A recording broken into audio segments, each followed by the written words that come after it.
Nzamba pambola bino balandi émission toli kati na bonzambe. Esengo koyeba ete bwa ebele na nsima ba caméra na bino to pe ya ba poste téléviseur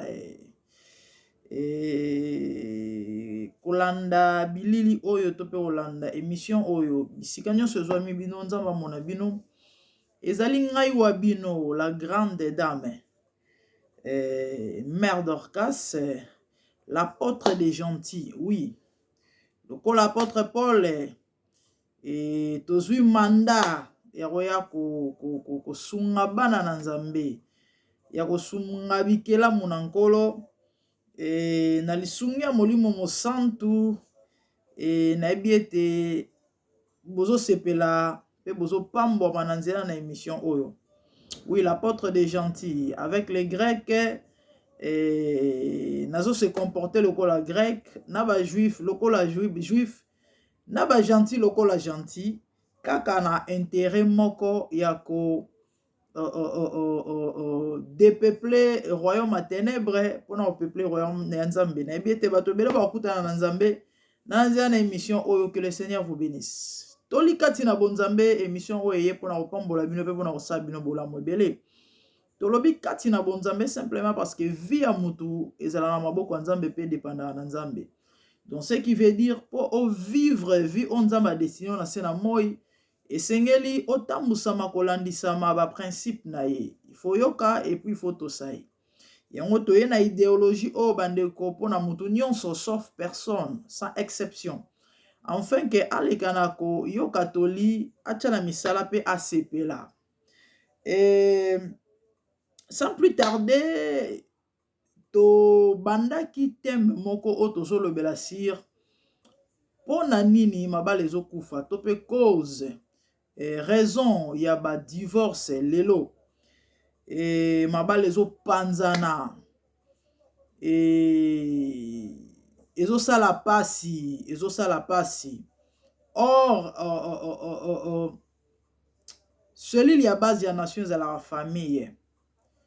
Et soki toana ba famille o eza soudé te, toana ba famille o ezali solide te, toana ba famille construite te, tozana ba famille moko ya malamu te bandeko, tokozala na problème na nation ya kosakana te, tozomona yango parce que avenir ya lobi ezala la jeunesse, OK? Tant tozomona bana baza kouta na ba famille brisée bazozala en fait bana oba ebele oyo lelo tozomona na balabala na ba vie mo malamu te soto landeli bomoto omona ke la plupart 90% ya bana ba na ba famille brisée. Tolobelaki yango l'autre fois oka mama na papa bakabwana oka mama na papa bien que bazala ensemble mais entente ezala malonga te.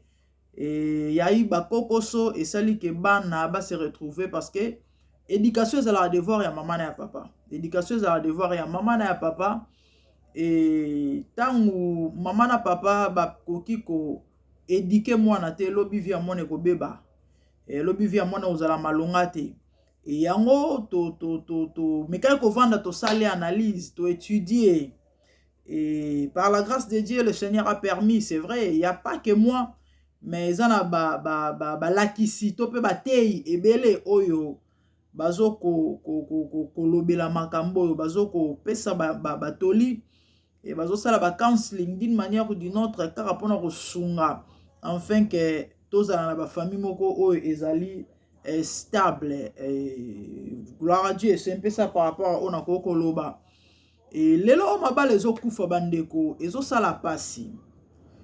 Lelo oyo mabala ezopanzana omona bato balingani lelo lobi bakabwani okomona bato balingani 1 à 2 ans libala kitoko dépense mbongo ebimi ebele mais malheureusement basali 2 ans 3 ans 4 ans une année même bapanzani. Je me rappelle quelque temps passé na kena libala moko libala ana bandeko basala on a salle moko penza ya cher mbongo ebima ba jeune couple basala 11 mois s'il vous plaît basala 11 mois libala panzana voyez un peu ça la passi et yango on a vu que ko continuer boyete et c'est nzambe eza et ça et la bongo te parce que Yesu batuni Yesu motuna par rapport au divorce à lobby au commencement il en était pas ainsi et c'est nzambe eza moi si na mobali babala na basa la famille banuna bakoma bakoko bamona bakoko bakokololo et consort bazala esika moko vous voyez et mais malheureusement c'est plus le cas lelo otozo mona nyonso et même na vie ya bato babengami bazala bandakisa tozomona ngo na vie ya ba éducateur de masse tozomona ngo na vie ya ba pasteur tozomona ngo na vie ya ba chantre ya nzambe tozomona ngo na vie ya bato nyonso donc mutu tout akoti na sac wana sac moko ya divorce to pe ya makambo malamu te oyo etali libala et ezosala pasi sikoyo ça va continuer comme ça. Non, ça ne peut pas continuer comme ça, c'est vrai. Ata soki tozala na makoki ya ko restaurer to pe ya ko sunga bato nyonso na mokili te bénéfice kata si on parvient à conseil oyo tozo pesa ya ko sunga bénéfice kata 10 couples ezali immense ezali munene ezali ebele ezali grave et ko sala ke bandeko wana pe ba ko sunga pe ba misusu ainsi de suite, vous voyez. En fait, c'est un peu ça. Maram tozolo babandeko eza ba biloko tolokoti na balabala te mais eza ba expérience oyo to vivre na o tozomona et na o pe toleki na yango. Moi qui vous parle bien aimé, j'ai 12 ans d'expérience de mariage. Vous voyez un peu. Donc une personne peut être plus âgée que moi mais sora balate na ovanda na coacher na ovandi se na coacher na bisi écoute les balles les alaraboy. En fait, c'est ça. Donc avec le peu qu'on a comme expérience na muke oyo yebi e soko sangisi yango ekosunga na balolenge moko boye yango lelo toye koloba bien aimé ndenge na uta koloba ke tozo lobela sur pona nini ba mabale ezokufa ezosala pasi et on a essayé ya kotala ya koyoka ya komona et na oyo on a to vivre biso moko et on a compris que et ba faille ba réalité ezali et il faut to sungana. Vous voyez, il faut to sungana et on a décidé bien aimé to solola to pesa toli Bible zoloba ya malamu zwa ya mabebwaka na nyonso koloba ma bien aimé na ebiete okozanga te ko se retrouver d'une manière ou d'une autre na sur 10 on peut parler même moko to mibale et ko sungayo balobaka tout fait nombre, n'est-ce pas? Voilà. Mieux vaut un que zéro, vous voyez. So oyoka kite peut-être on a la connaissance à moi et l'eau moto et baneko échappé au mettant oyoki comprendre que ah oui oyo effectivement parce que connaissance c'est un pouvoir. Ils ont permettre de se positionner par rapport et par rapport comme disent les Quinois et ou encore les Congolais. Donc toloba ki tozo le blasir cause to le pourquoi ba divorce, le pourquoi ba divorce et ba raison eza en fait ebelé. Et to globaliser qui en a mon auto bengi incompatibilité. C'est quoi l'incompatibilité? J'avais défini l'autre fois en disant que incompatibilité ezali en fait incapacité hein il y a ko s'accorder hein il y a ko s'accorder donc neti koyokana hein koyokana incapacité à ko s'accorder et je vais essayer de revoir un peu ma note nangai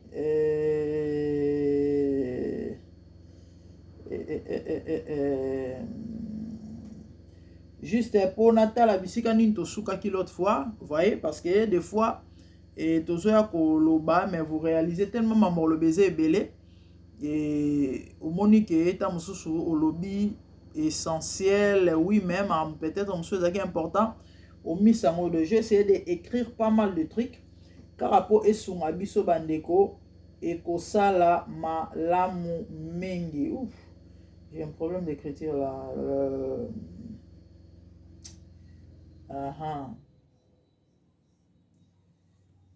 Bien aimé, je disais que comment dirais-je, l'incompatibilité, c'est l'impossibilité de s'accorder, vous voyez. L'incapacité ou encore makoki linga ezalaka moi problème hein? Bon tout le bango en français impossibilité de s'accorder, vous voyez, de vivre ensemble, vous voyez.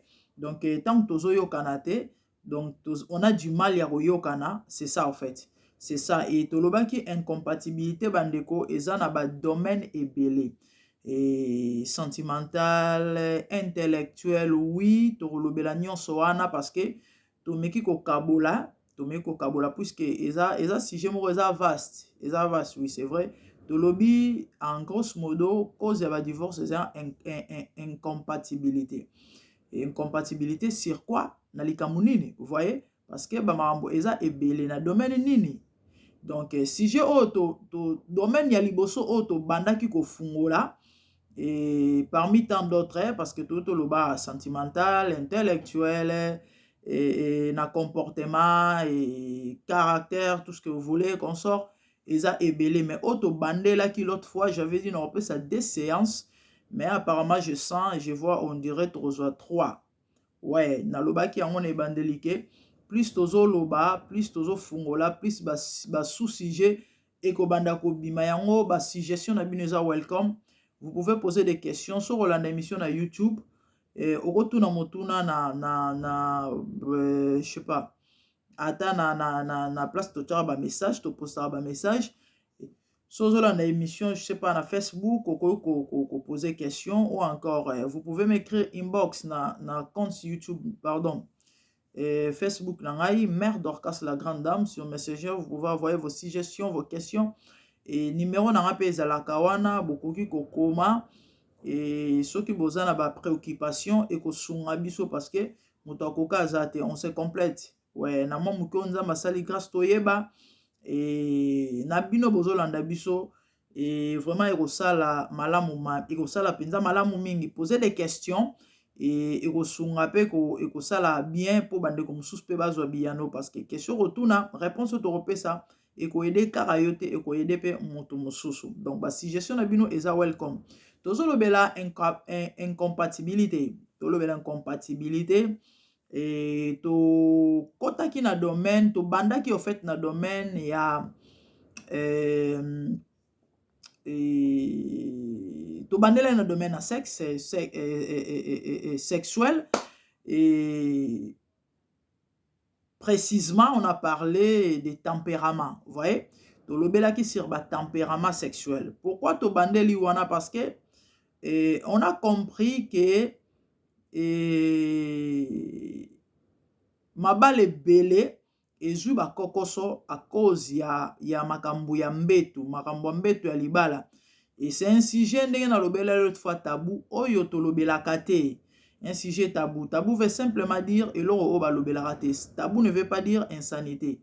Ouais, parce que congolais sort avec un mot tabou pour na yamoni que non et mamba salité parce que sur YouTube et batu baya koloba ba maamuna bango ouais muna mutu na domaine na ye bon tokoki condamner batu te baosala mpe mosala na bango oka émission 100% bêtise bayolobela makambo ya mbetu avec peut-être des termes vulgaires et consorts. Bon eza bango et bakomi babengi yango sans tabou. En fait ici les sans tabou et ou encore tabou eza makambo te ya salité nde bato mosusu bakanisa. Tabou veut simplement dire eloko balobelaka te et c'est un sujet oyo ezo faire couler ba encre ebele et le fait que bazolobela yango te ezosunga te et bazozala victime et ça crée des très sérieux problèmes. Tant on a très sérieux parce que dégâts ezosalema ya kosakana te et l'autre fois na lobaki toza na 4 types ya personnes selon ba psychologue oyo ba étudier ba couple, vous voyez.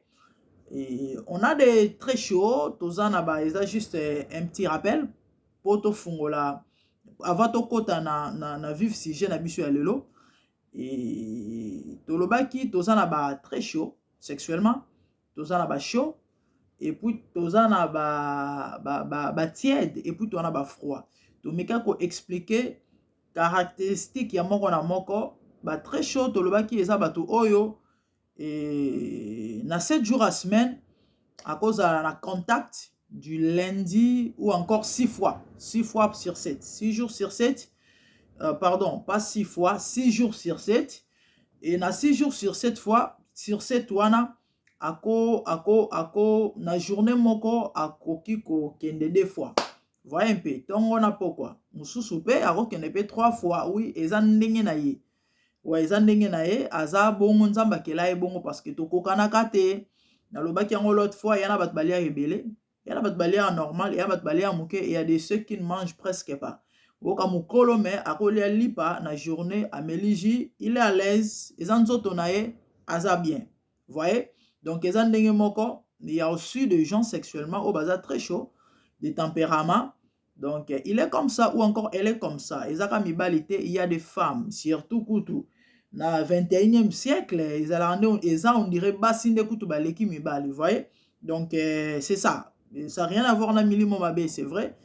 Et la réalité spirituelle est zappée, mais to kotina no kunate, ça aussi on en parlera, mais to zo lobela no sur ba fait aux normal, voyez un peu na ba vie ya batu. Et to loba ki ba show ya batu oyo sur 7 jours, ako kende ba kendara plus ou moins 4 fois, ako kende 4 fois. Et to loba ki ba tiède et na semaine ako kende peut-être une fois na semaine, ça l'arrange, aza à l'aise na pona ye, ezala mo seza mobali aza bongo. Et on avait donné même des exemples. Et pour finir, tout ça n'a pas froid. Oyo, na moi okende une fois. Et ça ndenge na ye. Et aza bongo et ndenge na ye. Voyez un peu. Et donc, torozwa ngonga ebele te poto fungolango. Yo o rataki to yo landaki yango te. Kota na MDGDTV. Mafuta ya sika na YouTube. Et Olanda ba émission wana en long et à large. Et za wana na mur, et puis voilà, ça va t'aider. Abonnez-vous massivement à la chaîne Oyo et pour sunga bino et pour pambola bino et pour sala bino bolamo. Donc soutenez cette œuvre, nanzela ba abonnement na bino, nanzela ba partage na bino surtout massivement et okobiki sa famille moko to pe foyer moko. Sokobiki si foyer moko maman, papa oebite au save combien des âmes parce que libala ana soki panzana kita musuba na balinga ba se retrouver bakoma lobi ba malheureux, voyez, parce que libala soki epanzani ba retomber eza ba innocent ou eza bana, ouais. Et pour éducation eza devoir maman na papa, papa kengambu maman kengambu, bana ta musu bakaboli bango ou bien akena ba musu bakepa to ebi mamba ndenge ezala to kota penza kuna na sikoyo te to lobela nanu o to yekolobela. Donc si vous avez raté bokota na MDGDTV mafuta ya sika na YouTube. Abonnez-vous, faites large diffusion, suivez les émissions eza ebele wana, tozo yebela mambo ebele, et nzamba ozanga te kopambola bino. Et tolobaki par rapport à tempérament, et eza na mutu mususu, aza très chaud, de tempérament, akutani par exemple na tiède, et eza scandale. Il y a scandale parce que baroyo kanate. Vous savez les amis, mutu ako vandi salibala. Et peut-être ça peut choquer d'autres personnes, mais bato bayebi. Car parce qu'elle s'est retrouvée, donc moutako vanda disons na libala. Car parce qu'elle s'est retrouvée sexuellement. Et ça peine à bato oyo, ako boma pe libala parce que rendement exact sexuellement. Je parle que sur pourquoi parce que na vie sentimentale ou encore ya foyer ya couple, sexe se occupé en tout cas espace moro monene. 70 à 80%, oui. Et il y a des gens oyo, sexuellement, s'ils se retrouvent à revendre à libala. Il y a aussi ba oyo, s'ils ne se retrouvent pas sexuellement, en tout cas à kopanza libala. Ou soit à divorcer, ou soit bobenga ya adultère. Et belé lelo, il y a ba réalité tozo mona. Vous voyez? Tozo mona, c'est vrai, eza mambobete la maboko te, mais des fois, ne condamnez pas parce que vous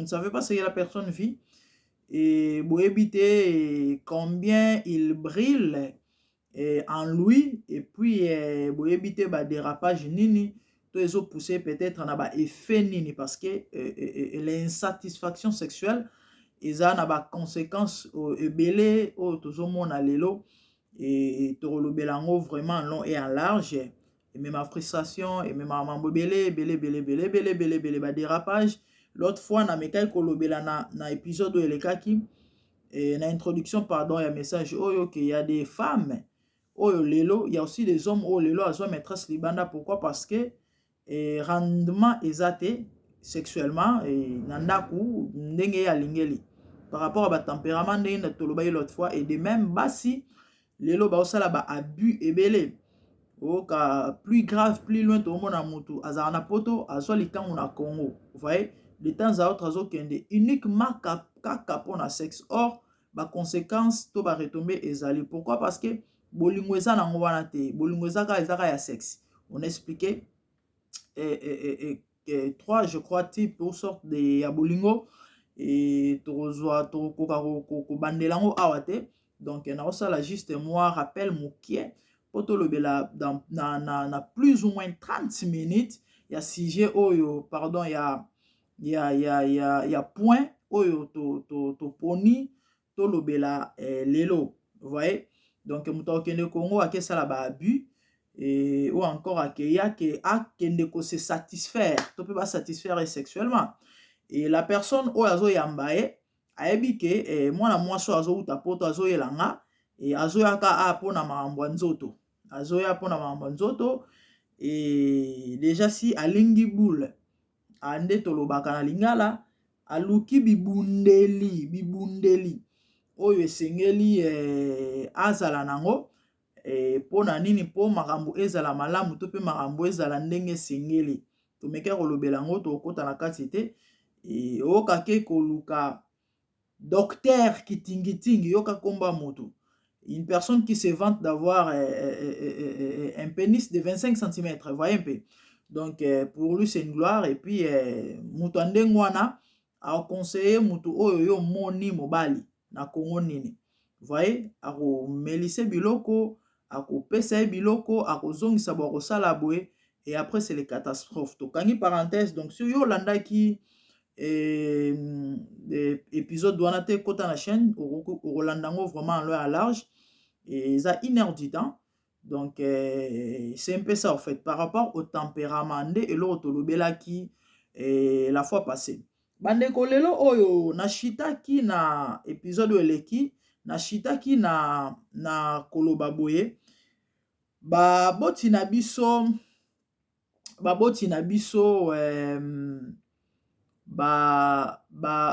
bandaka kolingana voyez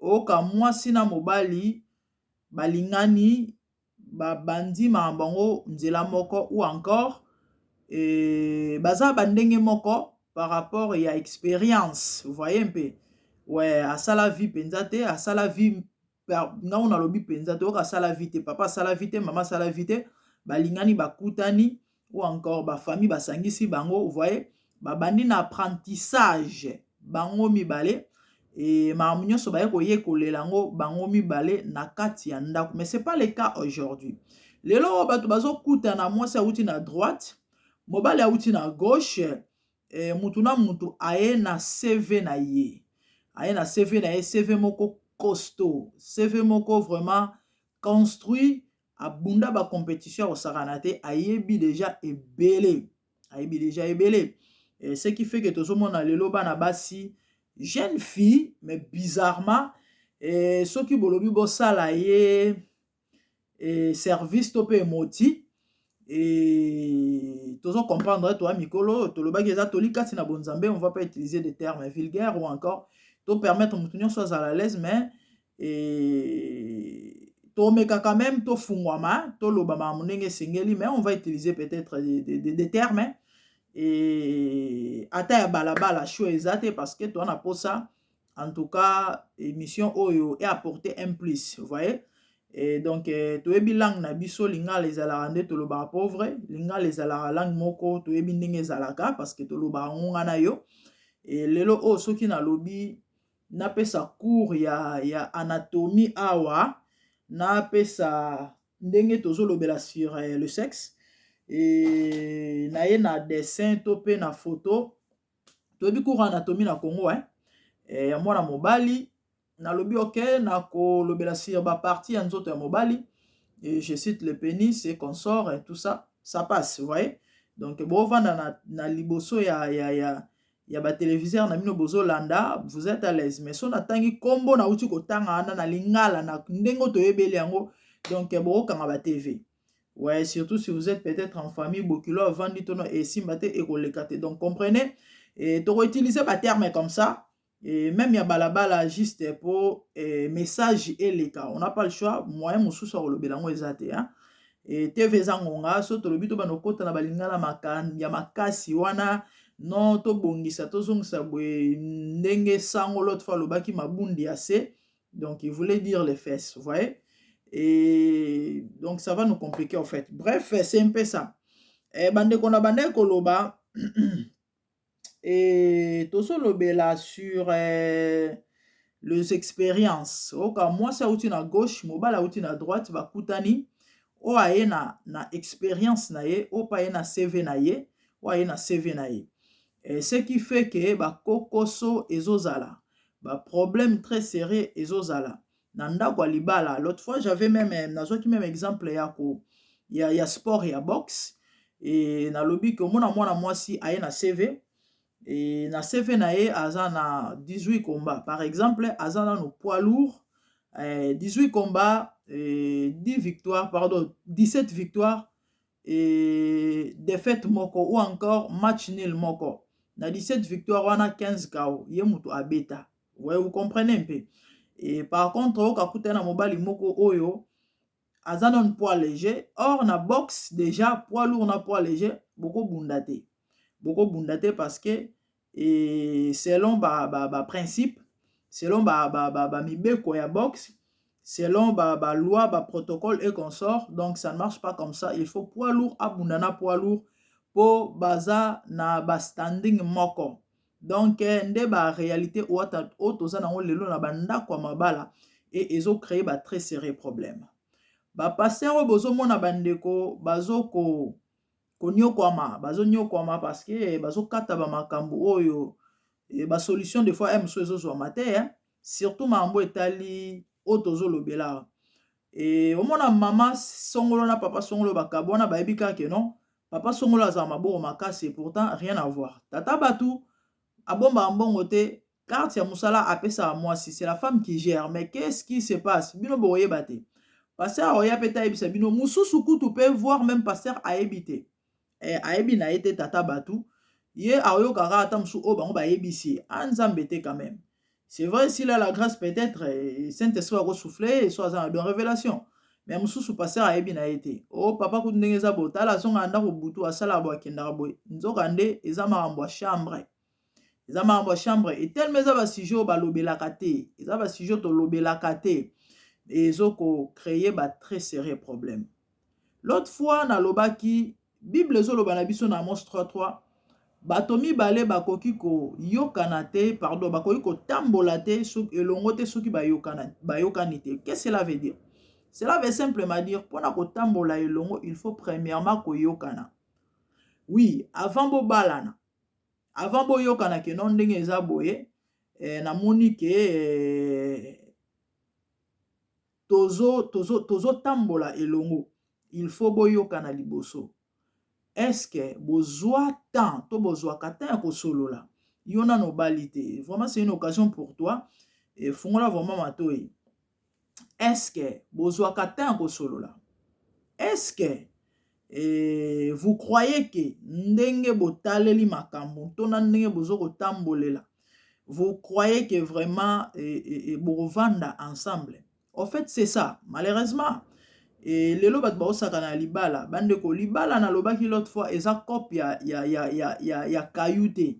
oyo ke nakosala contrat nazwi contrat 6 mois après esili nde non libala ezalaka contrat à vie donc sur ce il faut kosala très attention et tozomona badivorce ebele lelo ce qui n'est pas bon vous voyez c'est vrai il y a des réalités oyo permettre bato badivorce mais soki peut-être ata mosu na ebandeli botiaki makambo likolo ya mesa, bolinga bo éviter yango, ou soit bolinga bo arrêter, ou soit peut-être solution linga ezwama na place ke bokende bokota après lobi bopanzana to mpe bobima, ezosala pasi, ezosala pasi.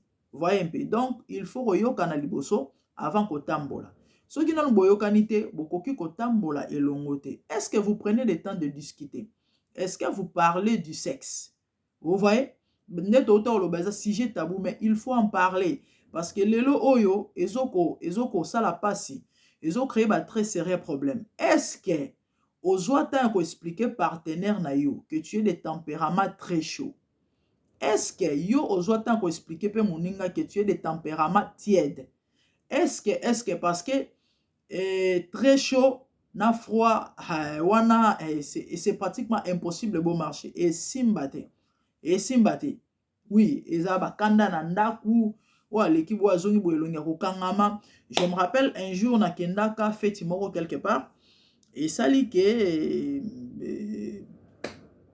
tolala ikuna ils avaient fait anniversaire et na tongo tolamuki non na bimana ke suba namoni papa ya ndako avant na sala zota ya TV na kamwe me feti toyebi feti ndenge ezalaka n'est-ce pas, toyebi feti ndenge ezalaka on a dormi tard vraiment à très tard 3-4 heures tout ça, mais comment feti esili retard ya lamuki avant boye eleki nango ntango mama lamuki ntango banyonso balamuki mais on était tous fatigués quand même. Papa la mugi va bien tika ndaza na kanda. Oh ah bon bien na kanda c'est bon.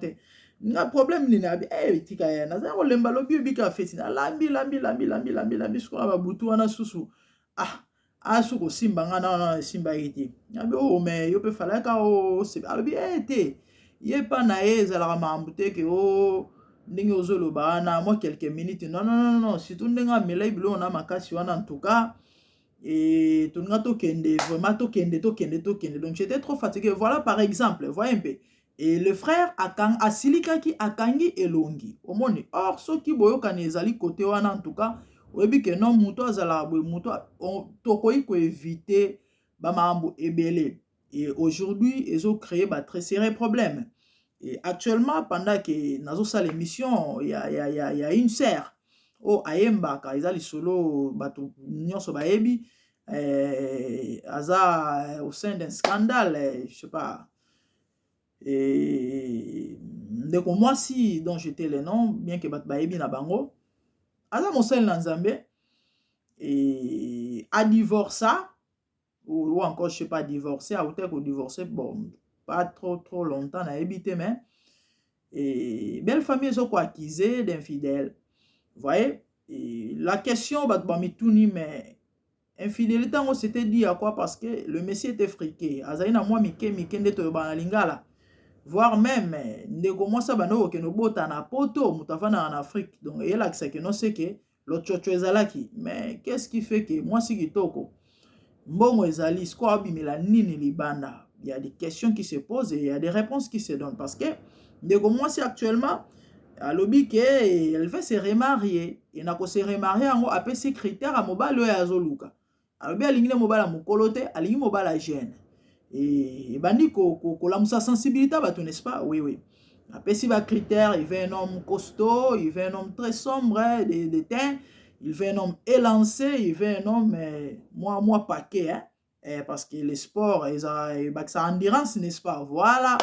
Et bah tu vas conclure bah le but que non eza ressemble te et ndeko moi ça zala qui satisfaite te. Vous voyez un peu en fait ndeba mambo tozo lobela, il faut to lobango bandeko na yebi que c'est un sujet où chara bato mususu et chara bato mususu mal à l'aise, mais peut-être toi tu n'as pas de problème, il y a pas de souci, mais eza na bato o bazana ngo besoin. Il y a des gens qui ont des très sérieux problèmes par rapport à makambo, et il y a des gens il faut bayeba parce que bayebite. Vous voyez l'ignorance tu. Il y a bato bele modèle oya kanisela raliba les abongote. Modèle oya yokela na mambazo vivre eza ndenge mususu, vous voyez? Donc azana intérêt à koyoka makambo oyo pour aider. Vous voyez un peu.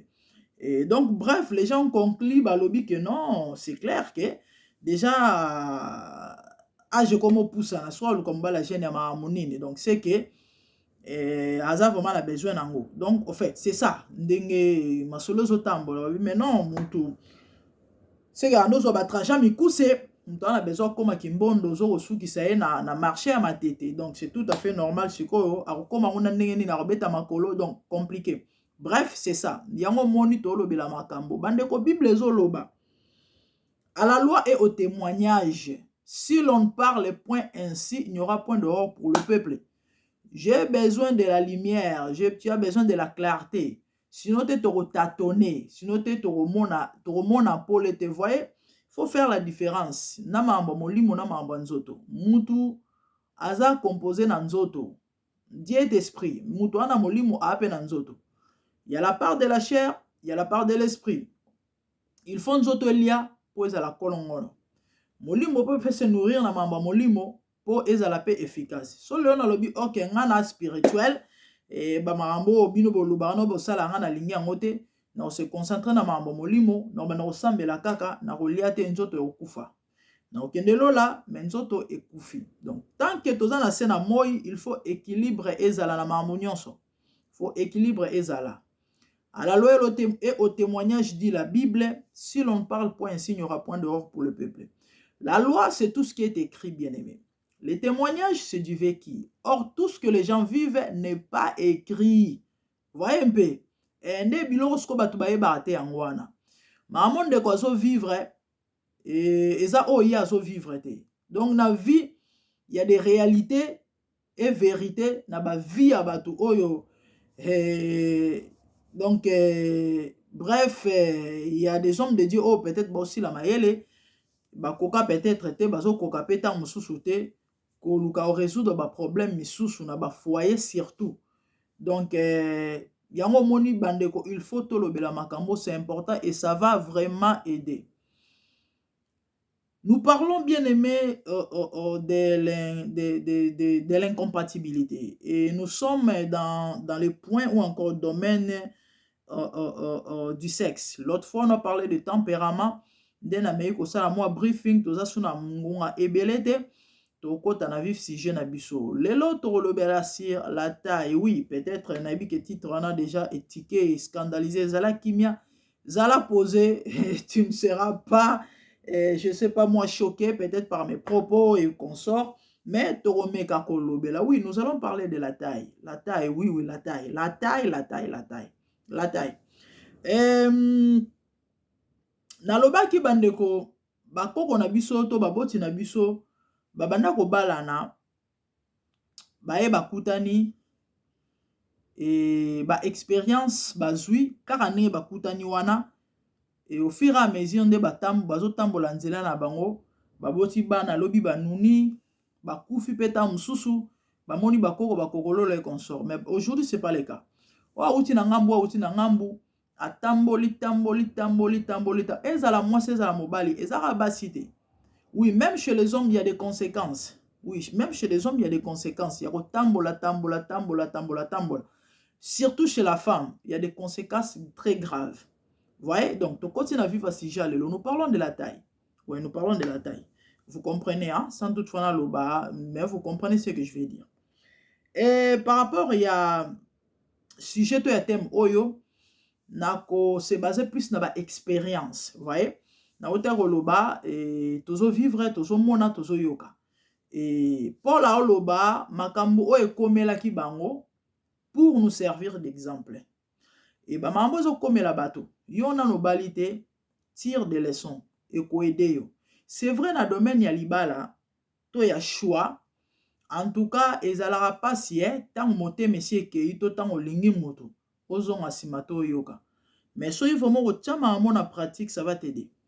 Ça va t'aider. Yona nous surtout balité. Peut-être vous êtes encore au fiançailles, mais façon mamozo kendele.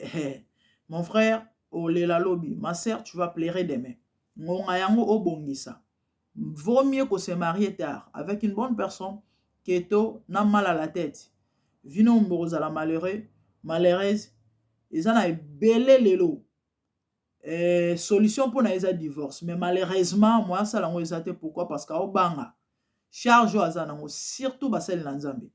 lelo to mona basali na nzambe divorcé plusieurs fois to pe bazo divorcé parce que moto akoki te abina oya kokufa pamba misusu pe atali ndenge bafingaka moninga to nde bapointaka dido abi nga na okufela kaka ebele pe bakokufa oui bazokufa pe. Ouais, vous avez constaté que na temps tozali vraiment c'est très difficile au moins mosala na nzambe mo aleki 70 ans. Ouais, il meurt très tôt. Bakokufa avant et pourquoi trop de problèmes. Et parmi ba problème wana et mambo libala e na kati tellement balobaka te et alobana nani pour ya mosala na nzambe. Vous voyez un peu et ezosala pasi. Bref, bien aimé, je parlais de la taille. Oui, j'ai parlé de la taille, on va se baser sur des expériences. Na ba réalité o tozo vivre tozo mona tozo yoka, OK? Un jour nafungoli YouTube et quand nde totalaka ba émission, on est des petits choux, excusez-moi. Quand nde totalaka ba émission bandeko namoni mwana mwasi kutu te namoni mwana moko ya mwasi ya mokie et mwana wana elle doit ou encore elle devait avoir plus ou moins 10 ans ya moke nayoka lisolo te ngamu namonaki nayebi ke osupporta ngo te ntango so ondima te mais c'est la vérité namoni mwana mwasi ya plus ou moins 10 ans. Et mission bando salema api na Paka Juma. Toyebi Paka Juma. Et chroniqueuse ou encore journaliste, c'est tout ce que vous voulez. Et accueilli vers moi na wana pour attendre un micro. Déjà fongoli micro pour appeler sa caméra appeler sa message que non to na Paka Juma. Total la comment est-ce que bandeko ba vivaka wa musala bandeko basala toyebi na Paka Juma. C'est vrai, et ça moi, je sais pas na benga ngoni quartier, je sais pas. Mais bisika o toyebi batu bavanda kao peut-être basala vie ya kindumba et batu musu bazawana et donc eza moi contre moko mingi batu apasi bazo vanda via ba réseau ba réalité bon bref Paka Juma toyebi Paka Juma congolais nyonso yebi Paka Juma. Ndeko mwasi accueilli vers moi na wana. C'est une émission que j'ai suivie il y a plus ou moins 2 ans passés, 3 ans passés. 3 ans. Accueilli vers moi na wana, apesi micro, alobi yaya, comment ça va? Ça va bien. Elle est propre à la tia sukulu na moi sac, kamoka saki na moke. Atunie ozosa nini awa. Ayebisi non na ye koluka mbongo. Boyoka son, boyoka nanu déjà son. Moi na ya 10 ans, s'il vous plaît. Na ye koluka mbongo siko 10 ans ngo ba mama poto ta mususu mbala moko a kanisi mwana na ye oya mwasi ya 10 ans bazane na ndako te 10 ans ya Congo ya neti 5-6 ans ya mwana poto oui parce que so na imaginer mwana wana azara neti precious na ngai ma fille a 7 ans dommage qu'elle a li déjà so azala olamuka na ngana benga ya na caméra bo mona ndinga azali innocente bébé ayebi eloko te tolo plat sima plat et c'est comme ça que mwana nazalaki abimi ata libele te aza na eloko te na nzoto alobi na ye koluka mbongo mwasi wana atuni alobi mbongo na age mama aza wapi papa aza wapi abiso no papa akufa abina na baleki et il faut kozwa soin na bango bongo mama en fait ce que j'avais compris on dirait mama pe ayebi mama za d'accord bandeko na nga naoka na pasi na motema te na vie na ngai natika classe kala mais mwana na pesanga ba équation moko ti lelo na quoi résoudre en côté vous savez après l'émission et na bande koyeba te na se situe en fait je ne cessais de penser à cette petite fille pourquoi parce que navandi ce qu'on azo imaginer nazo réaliser ba propos abando bimisa na munoko navandi aluka mbongo siko en fait eloko siko bando le kanga na mutu na bande ko milobela mais siko so mobile yango aye les hommes tant mobile yango aye asala ndenge nini mwana ngo en fait eza ba question na bano mituna en fait et troubla kinga mutu bref c'est par rapport à Mambo to lo belalilo. Certainement, on mit tout na, mais pourquoi beta li selon et ça linine, voilà. Moi, na 10 ans, ok? Moi, on a 10 ans. Abani via balabala na âge il y a 10 ans, s'il vous plaît. Tu éviter et reçoit combien de temps parce que tu as témoignage, tu as témoignage à toi ça là 15 ans, 20 ans na balabala, voire même plus na balabala. Si ayo kuta na mobile moko, bref, moi na bani ndumba na âge à 10 ans. OK? Akuta na mibala ndenge na ndenge. Nous parlons de la taille. Akuta na mibala ndenge na ndenge. Et à se ressaisir toloba peut-être na âge à 25 ans. OK? 15 ans na balabala, s'il vous plaît. Tobi via ba prostituée. Ba kushana mibali mikolo nyonso et mobali moko te. Or, mibali nyonso bazala ndenge moko te. Nous parlons de la taille. Et le vagin de la femme, les amis, ezalaka eza elomo ezaka élastique, hein, et s'adaptaka. Qu'est-ce que je peux dire?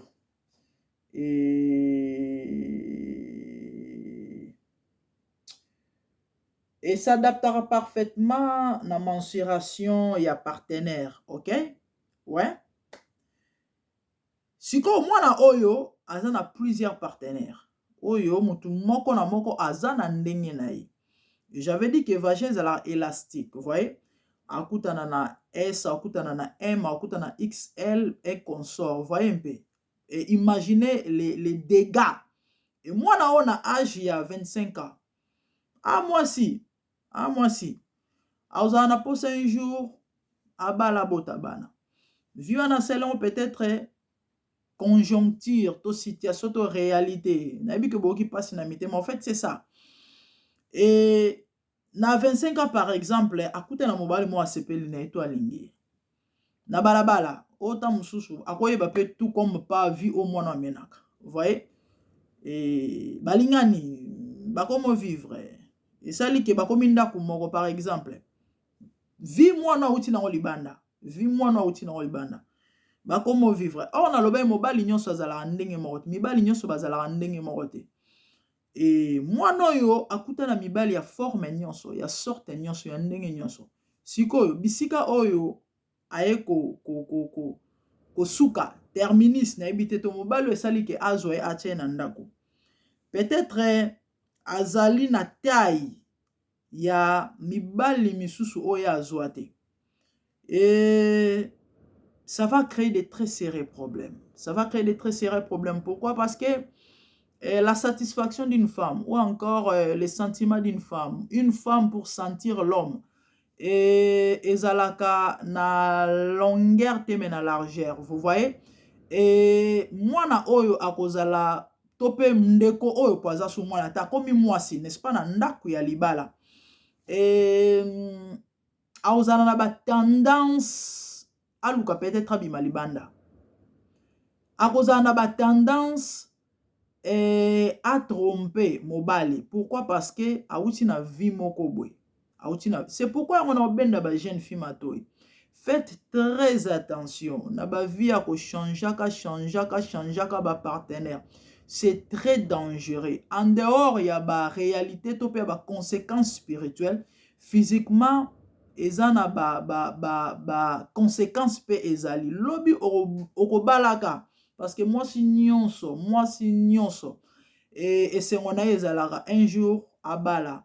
Azana ndaku na ye, na mobali na ye, na bana na ye. O changer mobali lelo, o changer mobali lobi, o changer mobali lobi. O ebite mobali o akobala eto kokutana na ye lobi aozala ndenge nini. Et ça crée de très sérieux problèmes. Je sais de quoi je parle. J'ai l'expérience naza mama et tozo yoka, tozo mona, tozo conseiller. Et bandeko ebele, bandeko ba couple ebele ezo panzana tope e panzani likolo ya makambo. Maman za size 45, 11. Mais papa za a size 41. Vous voyez, dégâts. Donc, en fait, il y a un problème. Ce qui fait que dans ta intimité, la femme a du mal à sentir l'homme. Dans ce bano ba réalité. Kolanda ba congolais te ba nyonsologue te. Te, ki pakate. Moni, il faut que yebela moi si nyonso non non non non qui t'a trompé qui t'a dit ça nana kosio moi si nyonso ba kokanite basi nyonso bazala ndenge moko te toutes les femmes basatisfaisara bango ndenge moko te voyez moi si nyonso bazala ndenge moko te na kolobelango na ndenge na sali planning na bongiseli ba chapitre ba épisode je viendrai na ya opesa cours mobimba ya nzotomi awa na opesa cours na opesa zwa biki na papier je vais t'expliquer la femme hein na ko expliquer au moi si tu vas comprendre que moi ça c'est un mystère comprendre que moi si azana ba ma mususu ota mususu échappe ko yeba to tikala ko yeba te mais je vais t'aider par rapport ya ma moto zo lobela basi nyonso ba kokanite basi nyonso bazala ndenge monte et basi nyonso ba satisfaisera bango ndenge moko te et loko il faut yeba vous voyez et moi si oyo et tant que dans intimité na mobali na ye elle aura du mal à sentir son homme à cause satisfaction te pourquoi parce que ça ne va pas par rapport à la taille ça ne va pas par rapport à la taille parce que mibali nyonso bazala ndenge moko te mibali nyonso bazala ndenge moko te bande kono lobaki lelo je vais me baser aux expériences OK na kopesa pas mal ba témoignage ya ba mambo tozo yokana o tozo mona ya ko créer te ya ko fonder te li solo moko ba betaki to yebite soki ya solo non nous na koya na ba mambo oyo ya solo oyo na yebi personnellement et pona ko sunga bino je disais que bande ko basi faites très attention na ba ko lingara mibali il y a des filles oyo pona ya zo mona ke non na osala kitoko na osala beauté na mibali balingara ngai ah mais c'est bien ouais lobby ozana posam obala ozana besoin okota na ndako libala et ça l'erreur grave parce que ça va te créer des très sérieux problèmes vous voyez un peu et un jour muninga moko atindeli ngai vidéo moi mukuse tala boye my goodness mais Sandrine onini abandi oseka abilanga mère en fait tobi Congo mboka pétage mboka na biso mboka elengi nde tobenga yango yana mamu nango ya une fille amataki moto une demoiselle amati moto toyebi mboka yango ba bonne mère se kufa ba mambo bele toyebi ezalaka malamu kala lelo eza su ndenge wana te mboka pétage amati moto alataki sope sengle soki t-shirt na yebi te mais azalaki na soutien te alazali na soutien na sete et toyebi mwana mwasi so alati soutien to so alati soutien te différence ndenge ezalaka et puis voilà et toyebi bato bamataka bawewa toyebi soko mati na wewa il faut osere wewa okanga ye parce que nde moto ezokende na ba mouvement sinon te okokweya et à son ainsi ye pe ayebi na ye te nzoka ndenge amataki na moto akangi wewa na mukongo tolo na ye ezotuta wewa le pauvre wewa et la musi ba sensibilité pendant azokumba moto bandeko moto akosala accident nzoka nde le frère azaki suye te siko mwana mwasi pa yebi te ntango bakomi na destination to mpe na destine bisika anda kokende akiti ntango akiti sikoyo azobimisa mbongo mpo afuta wewa avandi likolo ya moto avandi ndenge na vandi azozwa mbongo et la fille fait un constat asali constat que non mais noko maseba wewa ça ne va pas et yobi bana basi nde bazalaka c'est comme ça qu'elle va profiter azwi téléphone na ye afungoli vidéo nzoka nde abandi kofilme wewa pe azoyeba te et le frère était en état d'érection s'il faut dire et a filmé et nyonso ya ndeko mobali donc vous pouvez voir comme ça tout ça tango siko ndeko mwasi atindeli nga na tali vidéo je me suis dit mon Dieu mon roi et en fait c'était terrible hein, les frères bon comprendre nde nazoloba il était très grand tozolobela ma bataille et ça like ndeko mwasi pourquoi na obeta lisolo ndeko mwasi atindeli nga vidéo asali nga voice abilanga mère amwa moke abi grande dame omoni wana natikali fidèle libela boyoka ba propos natikali fidèle libela wana autriche te mais bamichopi wana na suppositoire te esimba te na autriche. Voyez un peu, en fait c'est ça nde bamambo tolobela awa yango moni tozopesa toli tosunga bandeko tosunga ba jeune fille tosunga bandeko mibali yo nano bali te. Fais très attention, ba via ko bimara na mibali, tu vas te créer et tu te crées de très sérieux problèmes. Bible zoloba mukanda Ecclésiaste, celui qui creusera une fosse y tombera. Eza libulu ozo timola okozindango lobi okozana ba problème sérieux lobi oko se retrouver te na libala. Vous voyez, et ekokoma ba problème ebele parce que ekotinda peut-être luka obuma libala ou soit ekotinda peut-être luka obima libanda et ba conséquence ya ba maambwana ezali. Yo kama lobandeko alobi Autriche ya bongo en tout cas aozala fidèle. Aotika la fidèle mais ba misusu wana ekosimba te parce que akobima libanda. Nalobaki on va se baser na ba expérience. Vous voyez, il y a ba réalité ya ba vie autre zomona. Un jour, une amie, moi kala aya otala nga pendant que tozo solola tozo seka abina nga beau-frère na, en fait je cite pas le nom tam sou baro la émission et ça bien te abina nga tala beau-frère na, en fait mobali na ye aloba na nga aza na calibre wapi calibre oya ba kadogo babenga bani balance voilà balance roketa ba kadogo calibre abi bon de l'eau zakuna te voyez un peu les filles entre nous hermo na elo habité elo ezana ngo mais ya robenga ngo calibre te nga minduki na tira non solo na mikolo ba comprendre mamna oloba abi nga minduki na tira wana elo te abi omoni ba période ya ba maman babunda guerre mondiale ya première deuxième guerre mondiale botala na ba TV bo eza ba yana moko za so ba kotisi yango faut gumbama tezo kende elongwe Palestine eke kwa na Tel Aviv c'est fait c'est ça ba terme à utiliser qui voyez un peu to ce qui na biso en fait c'est ça à une expérience ya vie atambola sikoyo et pas mobali aosa assembla et pas mobali asala ki sembla oui eleki nango mais na motema na yebi keza bongo te en fait c'est ça dans nos couples surtout ba africains mamuneti ya au fait tolobela mamba sexe te tolobela ango te nde na loba na ebandeli. Est-ce que tu prends le temps ya ko solola na partenaire na yo? Est-ce que pendant vos intimités, vous parlez pour na royeba place nini kokoso ezali, place nini ya kobongisa? Est-ce que non, la plupart des cas et ça les maraté. Eza ba sujet tabou. Biso surtout ezala na culture na biso. Moi si soko ayebi mingi, c'est un problème.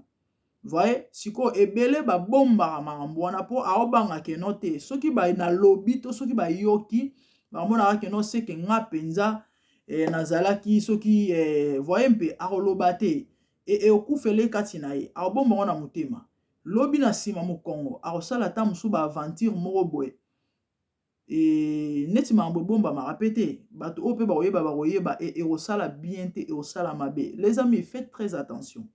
nalobaki tokose base na ba expérience bongo na suka tokoclore mpo topesa conseil.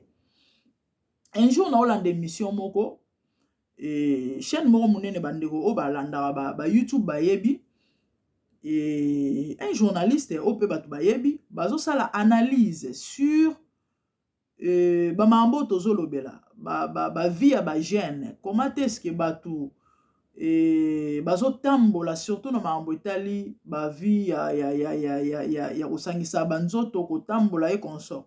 Alobi un jour abanda kosola na jeune fille moko boyoka s'il vous plaît asola na jeune fille moko mwana mwasi wana yebisi abine papa Max oyebi ngai asa jeune fille s'il vous plaît nana bali te na koti na ndako libala te abi papa Max oyebi ngai so balobi basangisa to benga wana kombo wana abiso balobi basangisa bachombo nyonso oyo nga penza na yembela pusu ekotonda. Imagine mpe pusu toyebi bapusu na kine bapusu tozwaka po bakende kobwaka poubelle bakolokotela bino poubelle ubie soki moto ake asombi biloko na zandu eleki ebele mingi batondisi. Imagine pusu me ya lobi ke biloko ya mibali oyo ye aleka to asalela to akutana nango na video nyonso so basangisi yango nombre ekotonda na pusu. Siko mwasi wana andenge nini? C'est grave, c'est très sérieux. Na bande koloba, il y a des conséquences na ba maambo. Yo mona ke non, na osela kitoko nanga. Yo mona ke non eza vie. Yo mona nde na yoka mo msolo bite eza cop. Eza na maambo ezalaka nango. Mais lobi ozana be orobala lobi. Lelo to na ba problème na ba mabala likola ba maambo. Pour anini, moi ça tambola tellement trop. Et nanda ku moi so satisfaction ezate. Moi so satisfaction ezate et komi ba problème. De même na lo banande ko mobali. Ezaka basité. Ya mi ezana ba jeune lelo oyo ba mi beta tolo akomi ba obenge Ronaldo. Ba obenga Messi parce que ya makasi na dribble ya sarana raté. Et ya beta ba kilométrage na espace ya 1 heure de temps GT. Ako beta na ebite combien de nini oyo parce que ba bengo Messi lelo mais ba ke lobi robala ba obengo Colina. Obi Colina Colina arbitre voilà. Lelo libanda obali nanto ba obengo Messi. Mais tant obala ba obengo Colina. Arbitre toyebi akima toujours na ralenti par rapport à ba joueur n'est-ce pas? Pour ne pas contrôler mouvement.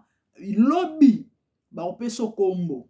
Yo muto makasi lelo yo jogo lelo. Oebite que tu te crées des problèmes. Et oko fionuka olapa. Na 40 ans wana jeune mais malheureusement ozala na makoki ya kopesa o esengeli opesa te. Po anini parce que yo zala jogo yo zala Messi. Yo zala ka Cristiano ba obengo Colina lobi. Moi sika obozani na mto banoke tonga yo. Lelo oba mibali ba na ba surnom mais ta musu ba omo ba ebite oka mususu azoleka ba ocha Lobat. Vous comprenez un peu? Nyon sona so bolandi ba conséquences eza ba maambo yoyo e bandeli place au outil. Vous voyez? Na kokola na yo na ba maambo so sala ba mocha munoko. One minute man na yoka combo oyo je me suis dit waouh, ah bon ouais 1 minute man ye endurance ezalaka. Et ye so ka mega so akeka mingi, c'est vrai, ba raison eza marambo ebele mais c'est parmi les conséquences. Voyez un peu, il y a ba vie, il y a bi beta, ba betazole. Faites très attention. Et yana ba mibalo moi si alekate. Mususu kutu pe abana na bu jeunesse a âge pe comme pousse na main, malgré ça, il continue avec ça. En fait, il y a des conséquences néfastes. Il y a des conséquences spirituelles. Kuna tokota toya simana suka. Toya. Mais le lot de la taille. Je disais que nous sommes moins ces élastiques. Vous voyez un peu. Et s'adapte à et na partenaire au kutani naï. Pardon au zanaïe. Sikoyo. Nanu yobalite. Ozo tambola na cadre ya qui cherche. Lobby au suka et pas un nani. Lobby au suka et pas nani. Okutani na ba mangenda, je sais pas moi, ya ba XL, ba L et consort, mais tamusu mobala ro sepela azo chona ndako. Aozala M, toi ozala S, osuka wapi. Bien aimé, to consommer presque 1 heure na biso. Et mkomsu na solo la nande au mwasi mo bisinga mère moni parce que j'avais expliqué à sentiment moi c'est la largeur, vous voyez, pour assentir la personne au azanaye. Alobi mère omoni papa soki na solo na mikolo ya tozo comprendre. Sora uti musala tanga zo na mutuka, ezala jipe za la mutuka moke vous allez comprendre. Tanga okota na kati ya garage pour parquer mutuka. Il faut embouteillage ezala. Effectivement, il faut embouteillage ezala. Pour soit embouteillage ezate mbala moko brrr. Et ozala na feeling ozala te. Sensation ozala te, sentiment ozala te. Vous comprenez boa mikolo. Mousous alobi mère, omoni papa tango azokota na ndako. So atelemi na porte, il faut attendre na porte. Effectivement, pour une femme, pour jouir, c'est ça. Il faut attendre na porte. Ezate ke oba tata mousso atelemi na ba pemene ba vide ba fuite ezali mwana ko ya koti mutu. En fait, c'est ça. Bandeko basi lelo o toza na ba problème très sérieux. Tozo so ba problème na société. Ba mabala ezo panzana. Ba mabala ezo kufa. Pourquoi? Parce que moko ya ba cause eza ebele tokolobela yango. Moko ya ba cause ezali insatisfaction sexuelle et insatisfaction ezouya ba mambo ebele. Et aujourd'hui on a parlé de la taille. Et moi c'est élastique, tu vois un peu. Plus ozokuta na ba partenaire mutuna mutu azala na ndenge na ye na size na ye ozo fongwama. Et lobby okuta na mobali o peut-être akozala ndenge ba misusu bazala te, c'est toi qui va te créer des problèmes. C'est toi qui va te créer des problèmes. Ozala na problème ya satisfaction et ça va te eko tinda yo peut-être obima ou bien ba mambo belé.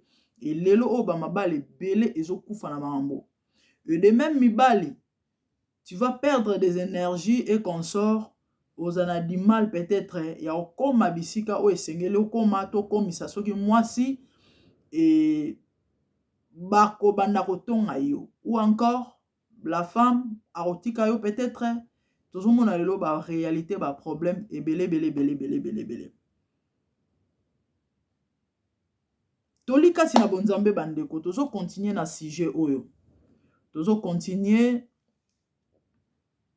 naebi ke et eloko peut-être étant mosusu toseki ou encore bon mona mutu ayebi façon ni na zwele mais ce qui est vrai on a tiré quand même leçon na mambo oyo tolobama. Faisons très attention. En fait toza na posa ya kimia, toza na posa ya solution na ba foyer, toza na posa ya ba famille solide, toza na posa ya ba famille soudée, toza na posa ya ba famille moko o ezali assise ou encore ya malamu oyo te ba problème wala lelo eye lobi mabala ekufi to pe ezo kufa ebele lelo. Pourquoi? Parce que ça ne va pas sexuellement.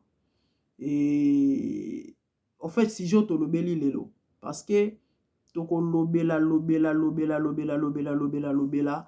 ba étape to pe ba domaine nyonso o ezo sala ke lelo mabala ezala te.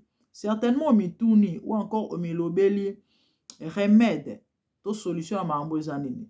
Moyen to anticiper zate to lobelango to pe sa remède to pe sa solution. On va parler et en long et en large pour éviter tout ça. Il faut nini. Déjà quand en passant tozo meka déjà ko boire ka moi quelques conseils. Il y a pas mal de choses il y a ko éviter to pe ko respecter pour ne pas lobi ko kuta na ba problème de na ote ko loba bana basi vie ya désordre ya mobulu même bana mibale za basi te, c'est pas bon. Et ça crée lelo ozo créer ba problème très sérieux. Bande ko to komi na suka par rapport à épisode à lelo. Et de temps à autre bo beta tourne na chaîne abino MDGD TV mafuta sika o tozo lobela mambo ebele et tozo pe sa conseil par rapport à la vie et le Seigneur vous bénira. Abonnez-vous, faites large diffusion. Prochainement, nous allons continuer par rapport à Yabisiko Tosuki et Poto Mekasuko Fungola. Mambaro lobela bandeko ezali ebele et naebi ke bo pamboma et boko zangate vraiment ko zwa quelque chose oyo ekosunga bino et na mabota na bino nzamba pambola bino. Quant à moi na moni bino prochainement na épisode ya sika ou encore pardon na continuité to pe na suite ya matin na biso o tozolobela oyo. Merci beaucoup.